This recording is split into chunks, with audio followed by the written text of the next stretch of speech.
ঘটনা তো ঘটে গেছে। ভাবিকে দেখছি কলেজে যাইতেছে।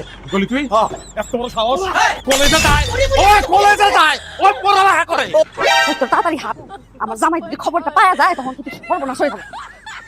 ওই যে দেখ তোর জামাই এসে বসে খবর পেয়ে গেছে অলরেডি জামালা বেটা কামচা কই যাস তুই তোমার তো দাও কেন কোপ দিবা তোর কিছু করব না আজকে কোপা মাগো এই তোকে কইছিলাম না হ্যাঁ আমার বউর লগে তোরা চলবি না তোরা আবার ওরে নষ্ট করতাছস আবারও কলেজে লয়ে দিতাছস তোরা তোকে কোপা মুজকা ও কোপালি কোপাও তোমার মারা ফেলাও তারপর তোমার পুলিশে নিয়ে দেবো তুমি খাটবা যাইলা আমি পড়াশোনা করব তখন দিন তো বলো আমি না আমি এইটা দিয়া আমার নিজের গলায় পোজ দেব পোজ দিয়ে মরে যাবে আগে তুমি আমার মৃত্যু লিখা আমার বউ দায়ী তখন তুই খাবি জেল আমি খাটব এই যে পুলিশ ও পুলিশ ভাই পুলিশ ভাই বাঁচান আমাকে আরে কি করতাছ তুমি পুলিশ ডাক্তার এইখানে খুঁজে ফেলি কিছু কি ফেলছিস? ভাই আমি হচ্ছে কলেজে যাইতাছি এই লোক আছে ইফতিজার প্রত্যেকদিন ইফতিজি করে আজকে ইফতিজি করতেছে স্যার সে আবার বউ আমি তার স্বামী স্যার আস্তাগফিরুল্লাহ নাউজুবিল্লাহ এই লোকের আমি জীবনে কোনো চোখেও দেখি নাই তার এর কথা বিশ্বাস করেন না আমি তার স্বামী আপনি আমার বাচ্চা লন আমার বাপ মা সাক্ষী দিব লন সব লাগালে তো তুই তালা দিমাইছো। ভিকটিম নিজে সরেজমিনে আমার সামনে সাক্ষী দিতেছে। তোর কত বড় সাহস, তুই কলেজ পড়লো একটা মেয়েকে তুই ইফতিজিং করো।